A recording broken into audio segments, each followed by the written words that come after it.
When it happens, we'll be able to move very fast. Yeah. When it is that Christmas, that everybody gets a device, voice needs a Pokemon Go. Yeah. Mm-hmm. Well, it needs. You remember the Christmas when everybody got the every like DVD player had the Netflix thing in it? Yep. Like everybody got the new Blu-ray thing, Yep. and there was that. Yep. That was when Netflix became a thing. And I remember the Hanukkah and Christmas where everybody got Nintendo. Yeah. Like there's always that moment.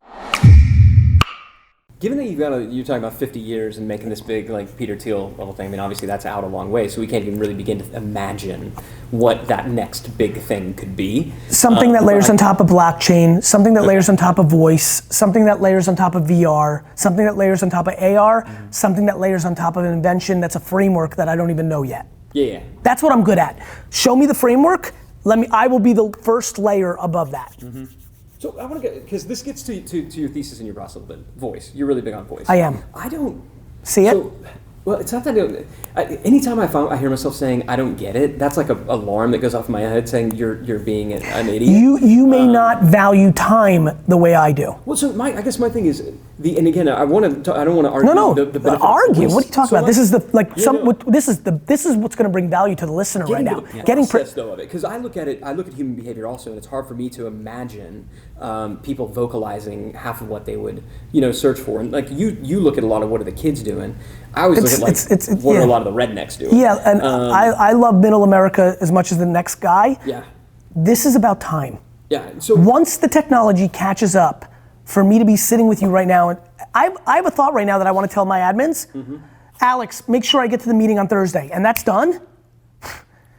This thing's gonna get fucking melted. So it's not so much about the search capabilities or anything like that. It's about just. It's about everything. Okay, and so it's about everything. It becomes the new highway. And so So you're seeing the behavior that tells you that like this feels a bit weird today for a lot of people, but I don't believe it's going to be weird. Do you remember what people said about smartphones? Absolutely. Do you remember what people said about computers? Or cars or anything, really. Do you remember the stigma around online dating? Yeah. Okay, those are all the answers to your question. Yeah. So, but you're seeing it already happening, though. I guess, and again, I'm no. I'm seeing. Yes, I am seeing it happening. You believe that it I'm seeing it.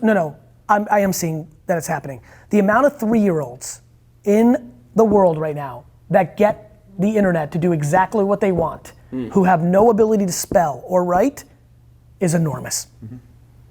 My son looks at Pete Alonso home run highlights every day, and nobody helps him get there. Yeah. Because he says YouTube. My kids curate their playlists with Alexa. It's absolutely happened. Yeah. It's just early. It's really 1993 internet. Yeah. That's all. So you're cool being super early and waiting, because I think a lot of people do is they'll believe something is coming, and if it's not there for a couple of years, then they just declare I was too early and they bow out. So how do you make sure that you see it, but you also hold back enough to wait? Like what's the process? By not building a business that requires it to be real yet. Keep going with that. A lot of people are building a voice dev shop right now, or like that gentleman from India today has an app. Mm-hmm. Yep. He's right. He's dead. Yeah. Right? So very easily. So you can notice it. You're going to hang out and watch it, but you're waiting for it to hit that. My conversation currently about TikTok, and years ago when I got loud about Snapchat, was the same game. I'd been watching for a while. I realized it curved to being older, which meant there was more users. Not super common. By the way, LinkedIn didn't get older. LinkedIn didn't get younger. LinkedIn changed as a platform that led to a lot of awareness from a content standpoint. Yeah. I keep butting in, Roland. No, it's really good. And have lots of questions. No, I don't. Actually, I listen to a bunch of stuff. To me, I just understand that process, so that because that's what and I think what you said there, like that was my big takeaway. So you're going to kick back and you're going to watch, but you're not going to double down from an investment. You're going to double down from an attention standpoint. I'm going to also double down from an investment of my time. Yeah. 2 years ago, I went to Seattle to speak to the first Techstars Amazon collaboration around voice. Right? I'm going to talk about voice so that voice opportunities come to me. Mm-hmm. I'm getting the inbound. My inbox is full of kids starting stuff. Yeah. I'm learning. Notice I go top of the funnel So now I don't have to go search for You're it. investing, your initial investments are time, not capital. Correct. That's a biggie. Like, it's not that binary. I think a lot of people believe. But I apologize. Let me talk about Patrick Gibbons is sitting at Vayner right now, and Margot and many other people on the Vayner Voice team, where it's running as a negative P&L. Mm-hmm. So I am putting my capital on it too, not to the extreme. But internally as a focus to draw attention to yourself so that the opportunities come more than... No, because I can do that by just putting up videos and doing podcasts or doing this right now. Mm-hmm. No, more because I want to have the skill set of the craft, and we're building stuff and we're doing consulting and we're learning. Mm-hmm. We're staying close to the platforms because we have a department. No, just tangible operations. Do you see that and I apologize real quick. When it happens... You can just interrupt. When it happens, we'll be able to move very fast. Yeah. When it is that Christmas, that everybody gets a device, Voice needs a Pokemon Go. Yeah. Mm-hmm. Well, you remember the Christmas when everybody got the every like DVD player had the Netflix thing in it? Yep. Like everybody got the new Blu-ray thing, Yep. and there was that. Yep. That was when Netflix became a thing. And I remember the Hanukkah and Christmas where everybody got Nintendo. Mm-hmm. Yeah. Like there's always that moment. Yeah, sorry, Hanukkah as well. No, just haven't. I remember, let me only tell, because I've been using Christmas the whole time. Yeah. The only reason I said Hanukkah was earlier than Christmas that year. Yeah. So I had Nintendo before everybody else, and everybody was like, I was like, finally, being Jewish won, because this is the 80s and being Jewish, it wasn't politically correct time. It was like non-existent time. Anyway, nonetheless, timing's a big part of this.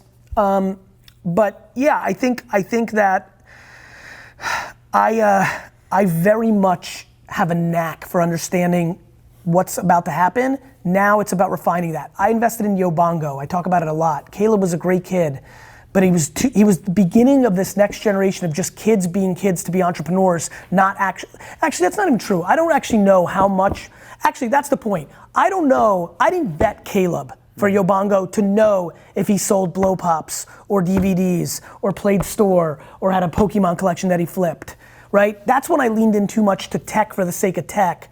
Yobongo was right. It was mobile devices, understanding other people around you, and you could talk to them. He pitched it as people discovery. I said, people are gonna fuck, right? I was like, this is a dating app. It's a good thing he didn't, given his age. Yeah, but I mean, but he was like, it was really interesting. I remember thinking, this is gonna be a hookup app. Yeah. This is gonna be a hookup app. This is gonna be, I always wanted to make this app on top of Facebook called Booty Call, right? And the idea of the app was it only worked from 11 p.m. to 5 in the morning, and it would let you know which friends were around, and you could talk to each other. And it was anonymous until you both said cool, and then it was a great idea. It was Tinder. Yeah. But I was too early, and the operator wasn't capable. Yeah. But when Tinder came out and was successful, it was one of my favorite all-time feelings about, it might be the time where I finally put the cherry on the cupcake and said, I'm great at this. Because it was a hypothesis at scale for me at the time, and then it went on to become a monster. Are there any specific hypotheses around voice right now that you've got that you're working, that you can share? I'm happy, I'm fun like that, I'm very good. I think you need to look back at OpenTable and Zillow, look at everything that built a platform on top of search, and then build that on voice. Got it? Ordering food, buying a home, services. If you're hey Alexa, I need a babysitter, and if you're the default babysitter app, you will build a big company.